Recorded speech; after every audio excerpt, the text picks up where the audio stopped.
Most people spend their lives trying to fix themselves, believing something is broken, believing they are too sensitive, too emotional, too reactive, too much, and yet no one ever stopped to ask a far more important question. What happened to you that made you this way? The anxiety, the addiction, the chronic stress, the people-pleasing, the exhaustion from always holding it together.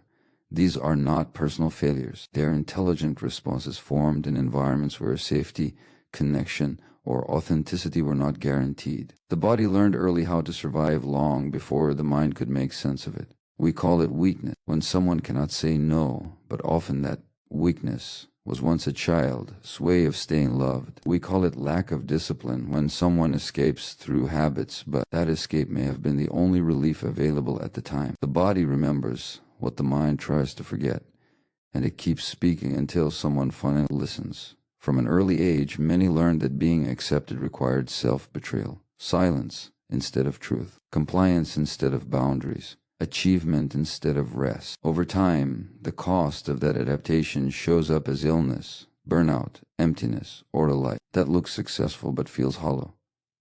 Healing does not begin with forcing change.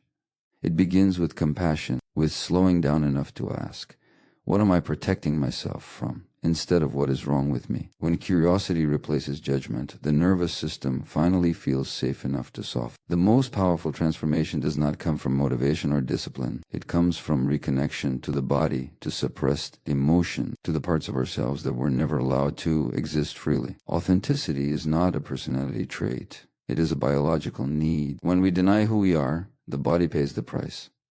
True strength is not pushing through pain. True strength is listening to it. True healing is not becoming someone new. It is allowing yourself to be who you always were before survival required you to disappear. And when you begin to live from that place, grounded, honest, self-respecting, you may lose approval, comfort, or familiarity, but what you gain is far more profound wholeness. And nothing is more motivating, more stabilizing, or more liberating than finally coming home to yourself. Your symptoms are not flaws. They are messages from a nervous system that adapted to survive. And this truth changes everything about how you see yourself, because what you have been called weakness, dysfunction, or failure is often the evidence of intelligence, adaptation, and resilience. Formed in conditions where safety was uncertain and connection was fragile, the nervous system did not choose these patterns randomly. It learned them carefully, moment by moment, in response to what was available and what was missing long before you had language, logic, or choice. Your body assessed the world and asked a single essential question: is it safe to be me here? When the environment was unpredictable, the nervous system learned vigilance. When love felt conditional, it learned people-pleasing. When emotions were overwhelming or unwelcome, it learned numbness. When boundaries were violated, it learned to freeze or dissociate. These responses were not mistakes, they were strategies, and they worked. They kept you attached, they kept you alive, they helped you belong in systems that required you to adapt rather than be understood. Over time, these survival strategies hardened into patterns. Anxiety became a constant background hum, hypervigilance turned into exhaustion, emotional suppression became depression, compulsive behaviors became addictions, chronic tension became illness. But the original purpose never changed. The body was still trying to protect you from danger, even if that danger no longer existed in the same form. The nervous system does not run on calendars. It runs on memory. This is why willpower so often fails, because you are not dealing with a bad habit, you are dealing with a protective response encoded into the body. Asking someone to simply relax, let go, or think positively ignores the deeper truth that the body is still living in the past, still responding to cues that once meant threat or abandonment. The nervous system cannot be argued with. It must be met with safety. Many people grow up learning that their needs are too much, their emotions inconvenient, their sensitivity a problem, so they learn to override themselves. They disconnect from hunger, fatigue, sadness, anger, intuition, and over time, they lose the ability to recognize what the body is asking for. This disconnection is praised as maturity, productivity, and strength, until the cost becomes impossible to ignore. Symptoms often emerge when the system can no longer compensate, when the body says enough. Panic attacks, autoimmune conditions, chronic pain, burnout, insomnia, digestive issues. These are not betrayals. They are communications. The body speaking the truth that the mind was not allowed to say, that something essential has been missing for a long time. What makes this especially painful is the shame layered on top. When symptoms are misunderstood as personal defects, people turn against themselves, they push harder, judge more harshly, suppress more deeply, and in doing so, they reinforce the very conditions that created the symptoms in the first place. The nervous system hears this self-attack as further danger. Healing begins not by fixing the symptom, but by listening to it, by asking what it has been trying to protect you from, what burden it has been carrying alone. Curiosity softens what judgment hardens. Compassion regulates what control intensifies. When the body feels seen rather than corrected, it begins to relax its grip. This does not mean the past is to blame forever. It means the past must be acknowledged honestly, because unacknowledged experiences do not disappear. They become patterns. The nervous system keeps the score, storing impressions of safety and threat in muscles, breath, posture, and impulse until there is an opportunity for integration. Safety is not an abstract concept. It is a physiological state. It is felt in slow breathing, relaxed shoulders, steady digestion, the ability to feel emotions without being overwhelmed, the capacity to say no without terror, to rest without guilt, to be authentic without fear of rejection. These are signs of a regulated nervous system, not moral achievements. For many, the idea of rest feels dangerous. Slowing down feels like failure. Boundaries feel like abandonment. Joy feels undeserved. These reactions are not irrational. They are learned.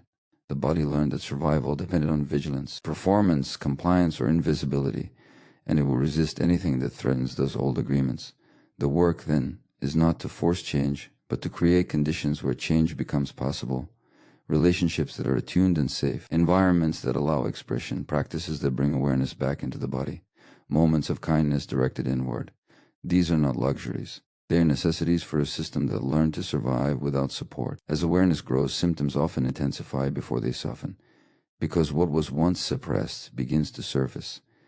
Emotions long held down ask to be felt. Sensations long ignored ask to be noticed. This is not regression, it is communication, the body trusting that it might finally be heard.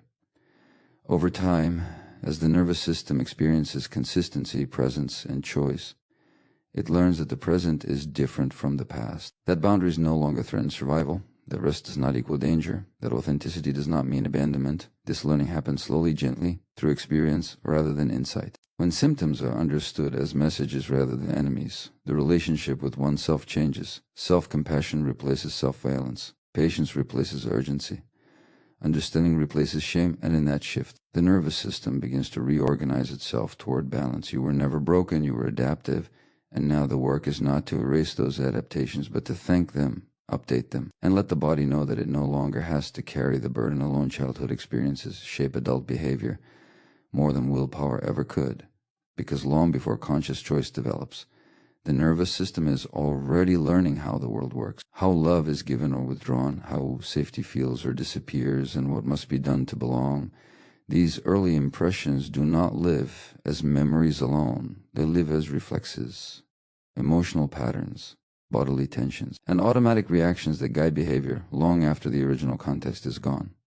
A child does not have the luxury of analysis or resistance. A child adapts. If care is inconsistent, the child becomes alert. If affection is conditional, the child performs. If emotions are dismissed, the child suppresses. If conflict is dangerous, the child learns to appease or disappear. These adaptations are not conscious decisions. They are survival strategies shaped by the need for attachment, because for a child, attachment is survival. What is often labeled in adulthood as laziness, irresponsibility, emotional immaturity, or lack of discipline is frequently the continuation of patterns that once ensured connection. The adult who avoids confrontation may have learned that honesty led to rejection. The adult who overworks may have learned that worth was earned through achievement. The adult who numbs out may have learned that feeling was unsafe. Willpower cannot override these patterns because they are not habits, they are protections. The idea that we can simply decide to be different ignores how deeply behavior is wired into the body. Willpower operates at the level of the conscious mind, but most behavior is driven by the unconscious nervous system, responding to perceived threat or safety. When the body senses danger, even symbolic danger like disapproval or disconnection, it will default to old strategies regardless of intention. This is why people so often promise themselves change and feel confused or ashamed. When they cannot sustain it, they believe they lack strength, when in reality they are up against biological systems designed to prioritize survival over growth.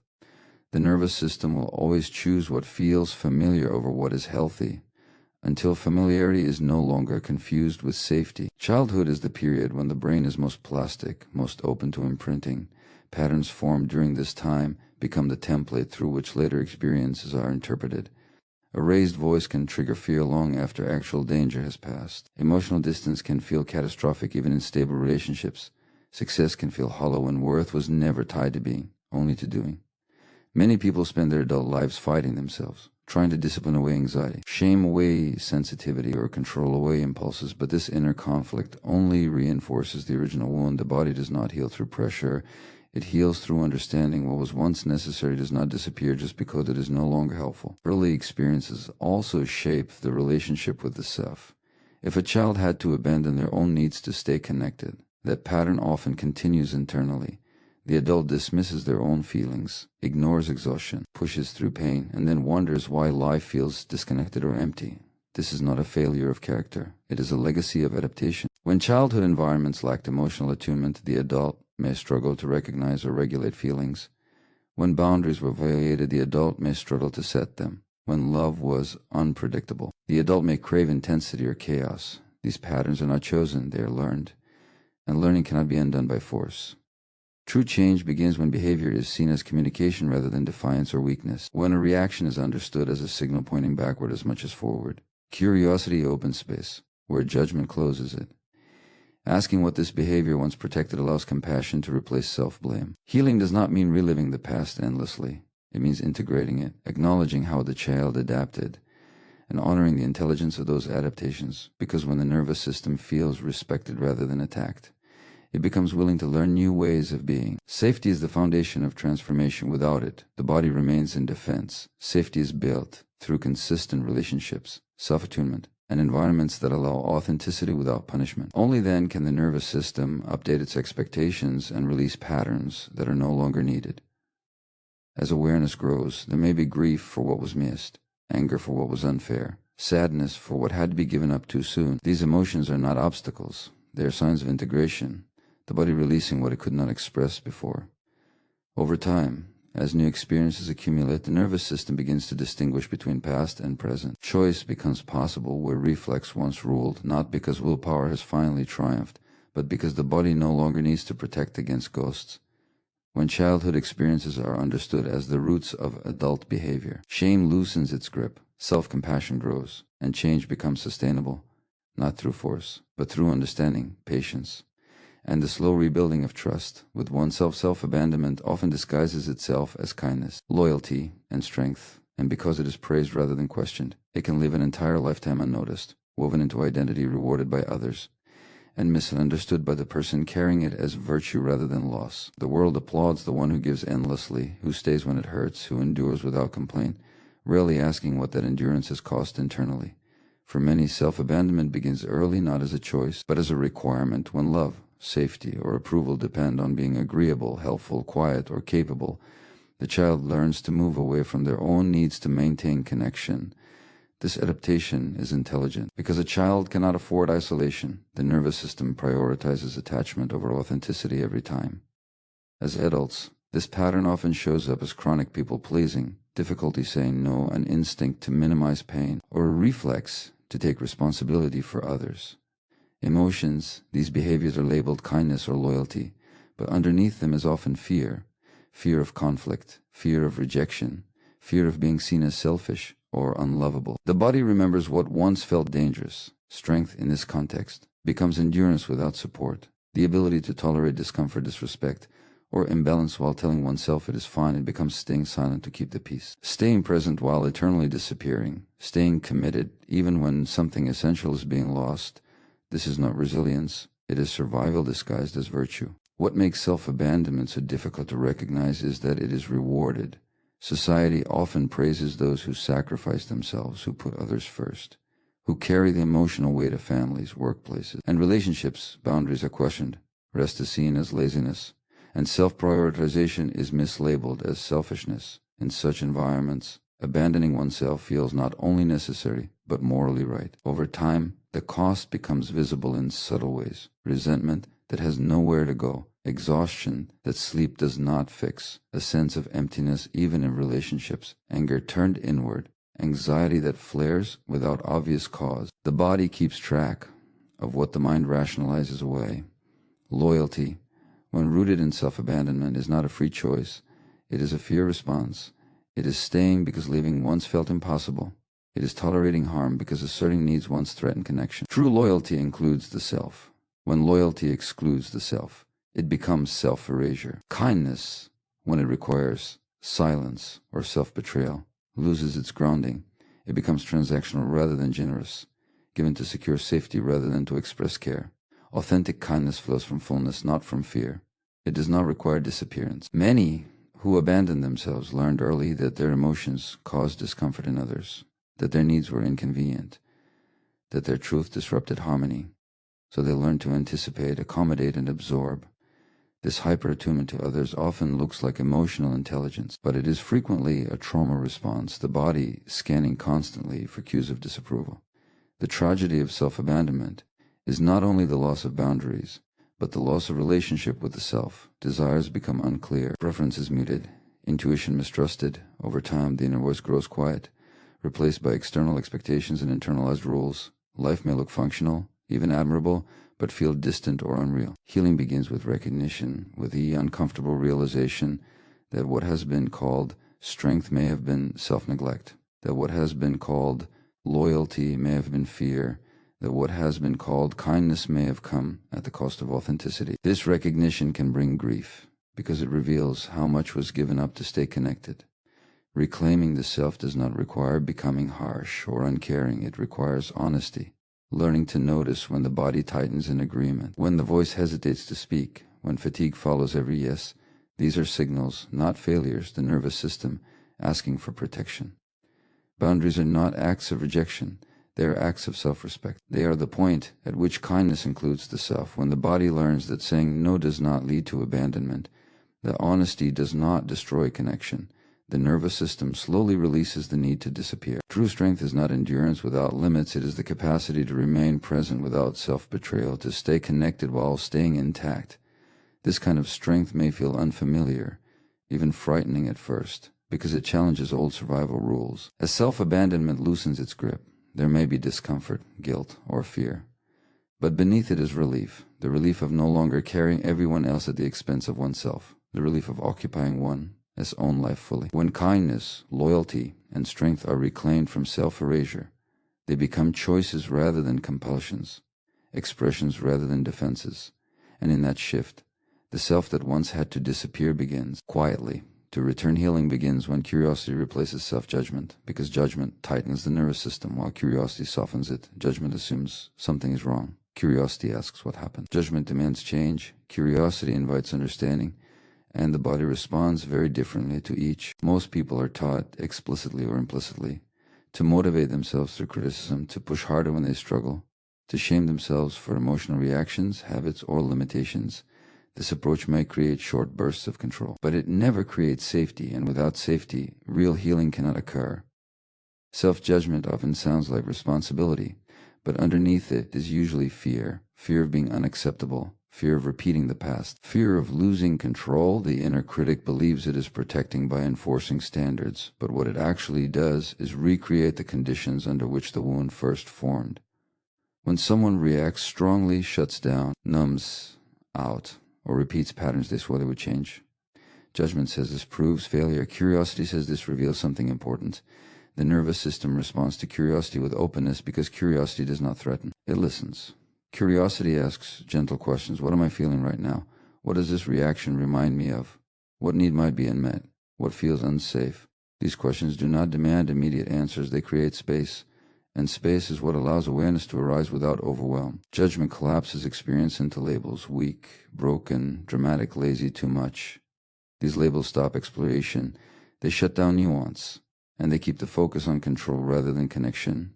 The body hears judgment as danger and tightens accordingly. Men who learned early that mistakes led to punishment, humiliation, or withdrawal of love, so the nervous system equates imperfection with threat. Self-judgment becomes an internalized version of external control, repeating old dynamics in the hope of avoiding pain. Curiosity interrupts this cycle. It does not excuse harmful behavior, but it contextualizes it. It recognizes that every behavior arises for a reason, And that reason is worth understanding, not attacking.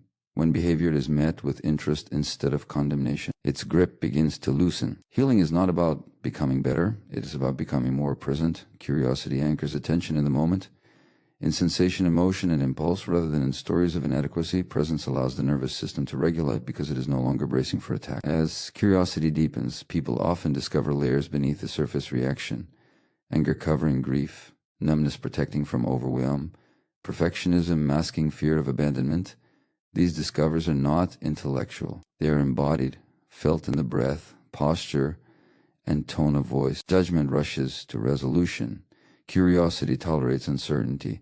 This tolerance is crucial because many wounds formed in environments where there was no room for confusion, mixed feelings, or vulnerability. Curiosity restores that missing space. The shift from judgment to curiosity can feel uncomfortable at first. Judgment is familiar. It promises control. Curiosity asks for patience. It invites slowing down. And slowing down can feel unsafe to a system trained to stay vigilant. This resistance is part of the process, not a failure. When curiosity is sustained, the nervous system begins to trust. Trust that it will not be attacked for revealing pain. Trust that emotions can be felt without catastrophe. Trust that awareness does not lead to collapse. This trust is the foundation of change. Over time, curiosity transforms the relationship with the self. Instead of asking, "Why am I like this?" the question becomes, "What is this part of me trying to protect?" Instead of, "How do I stop this?" the question becomes, "What does this need?" These questions invite collaboration rather than control. As collaboration grows, symptoms often soften, not because they are forced away, but because they no longer need to shout to be heard. The body relaxes when it feels understood. Curiosity also opens the door to compassion, not as a concept, but as a lived experience. Compassion arises naturally when understanding replaces blame, and compassion is regulating. It tells the nervous system it is safe to rest. Healing does not happen in a single insight. It happens through repeated moments of choosing curiosity over judgment, again and again, in small, ordinary situations, each time reinforcing a new internal environment. In that environment, growth is no longer driven by fear of being wrong, but by a desire to be whole. And wholeness is not achieved by force. It is allowed through understanding, patience, and the quiet courage to stay curious with oneself. Trauma is not what happened to you, but what happened inside you, because two people can live through the same event and carry entirely different outcomes. One may move forward with relative ease, while the other carries anxiety, numbness, shame, or fear for decades. The difference is not in the event itself, but in how the nervous system was able or unable to process it at the time. When something overwhelming occurs and there's not enough support, safety, or understanding, the experience cannot be fully integrated. The body absorbs what the mind cannot resolve. Emotions that were too much to feel become stored as tension, vigilance, dissociation, or altered beliefs about the self and the world. This is why trauma does not require catastrophe. Neglect can be as impactful as abuse. Emotional absence is wounding as overt harm. A child who had to face fear, confusion, or pain alone learns not that the world is dangerous, but that they are alone in it. And that belief shapes everything that follows. The nervous system is designed to respond to threat by mobilizing or shutting down, fight, flight, freeze, or collapse. When these responses cannot complete because escape or expression is impossible, the energy remains trapped. The body stays in a state of readiness or numbness long after the danger has passed. What becomes traumatic is not the moment itself, but the lack of resolution, the lack of witnessing, the lack of reassurance that it made sense to feel what was felt. Without that containment, the system adapts by narrowing experience, avoiding vulnerability, or staying hyperalert. Trauma often shows up indirectly, as anxiety without a clear cause, depression without an obvious reason, relationship difficulties, chronic illness, or a persistent sense of emptiness. These are not signs of damage. They are signs of a system that learned to survive without enough support. Because trauma lives inside the body, it cannot be healed through logic alone. Insight may explain what happened, but it does not automatically change how the body responds. Healing requires experiences that offer what was missing at the time: safety, connection, choice, and presence. Many people minimize their pain by comparing it to worse stories, telling themselves it was not that bad. But trauma is not measured by the severity of events. It is measured by the degree of overwhelm and isolation. Invalidating one as own experience perpetuates the wound. When trauma is misunderstood as a personal weakness, people turn against themselves. They push, oppress, and judge, believing they should be over it by now. This self-attack reinforces the original message that their inner experience is unacceptable or dangerous. Understanding trauma as an internal experience shifts the focus from blame to compassion. It recognizes that the reactions are reasonable responses to unreasonable situations, that the body did exactly what it needed to do with the resources available at the time. Healing involves gently bringing awareness to what was once too much, not to relive it, but to integrate it. This process unfolds slowly in the present moment, through sensations, emotions, and relational experiences that contradict the old narrative of danger and isolation. Safety is essential. Without it, the nervous system will not allow access to vulnerable material. Safety is not forced, it is felt, and it grows through consistency, attunement, and respect for boundaries. As healing progresses, the internal landscape changes. Triggers become signals rather than threats. Emotions become information rather than emergencies. The body learns that it can feel without being overwhelmed, that it can remember without collapsing. This does not erase the past, but it changes its power. The memory becomes part of the story rather than the driver of the present. Choice returns where reflex once dominated. When trauma is understood as what happened inside, healing becomes possible without minimizing pain or dramatizing events. It becomes a process of restoring connection, both within oneself and with others. In this reconnection, the nervous system slowly releases its grip on the past, not because the past is forgotten, but because it is finally acknowledged, held, and integrated into a larger sense of wholeness. Authenticity is the most radical form of self-care because it asks for something far more challenging than routines, affirmations, or discipline. It asks for honesty, not just with others, but with the self, honesty about limits, desires, fears, fatigue, anger, tenderness, and truth that may once have felt dangerous to express. For many people, survival required adaptation, not authenticity. From an early age, they learned who they needed to be to stay connected, quiet, capable, pleasing, strong, invisible, useful. And those roles worked. They protected attachment, reduced conflict, and created a sense of belonging, but they came at a cost. The gradual disconnection from inner signals. Over time, authenticity begins to feel risky, even threatening, because the nervous system learned that being fully oneself could lead to rejection, punishment, or abandonment. So the body learned to scan, adjust, and perform. Self-care then becomes another performance, another way to fix, optimize, or manage rather than listen. Authenticity disrupts this pattern because it does not ask how to cope better. It asks what is actually true right now. It invites attention inward to the body as signals, emotional responses, and intuitive knowing, even when those signals contradict expectations or roles. This is why authenticity feels radical. It challenges systems built on self-suppression. It questions identities formed around endurance and sacrifice. It exposes the difference between who someone has been to survive and who they are when survival is no longer the only goal. The body responds to authenticity with relief, even when the truth is uncomfortable, because truth reduces internal conflict. When thoughts, feelings, and actions align, the nervous system does not have to work as hard to maintain coherence. Tension decreases, breath deepens, energy becomes more available. Inauthenticity, even when socially rewarded, creates strain. Saying yes when the body says no, smiling when there is grief, staying silent when something hurts. These moments accumulate, each one teaching the nervous system that its signals are not welcome. Over time, this leads to numbness, resentment, anxiety, or illness. Self-care is often framed as adding something: more rest, better habits, healthier routines, but authenticity is about removing what does not belong, removing false agreements, outdated roles, and internalized expectations. This subtraction can feel destabilizing because identity has been built around those adaptations. Authenticity does not mean unfiltered expression or disregard for others. It means internal congruence, knowing what is true internally and allowing that truth to inform choices, tone, boundaries, and pace. It is the difference between reacting and responding, between obligation and choice. For those who learn to prioritize others, needs to stay safe, authenticity can feel selfish. The nervous system may interpret self-honoring as danger, guilt may rise, anxiety may spike, not because authenticity is wrong, but because it is unfamiliar. The body is learning new rules. Authenticity requires listening to discomfort rather than bypassing it. It asks for curiosity about resistance, fear, and hesitation rather than forcing bravery. This listening itself is regulating because it signals respect for internal experience. When someone begins to live authentically, relationships often shift. Some deepen, others fall away. This can be painful, but it is also revealing. Connections that rely on self-erasure cannot survive self-presence, while those rooted in mutual respect grow stronger. Authenticity also restores access to desire. Many people know what they should want, but not what they actually want, because desire was once unsafe or irrelevant.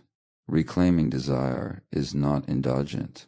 It is life-giving. It reconnects the individual to motivation that comes from within rather than pressure from without. The nervous system thrives on coherence. When behavior aligns with inner truth, stress decreases. When values are lived rather than stated, the body feels more grounded. This is not philosophical, it is physiological. Authenticity is not a destination, it is a practice, a moment-to-moment checking in, asking what feels true now, what feels aligned, what feels forced.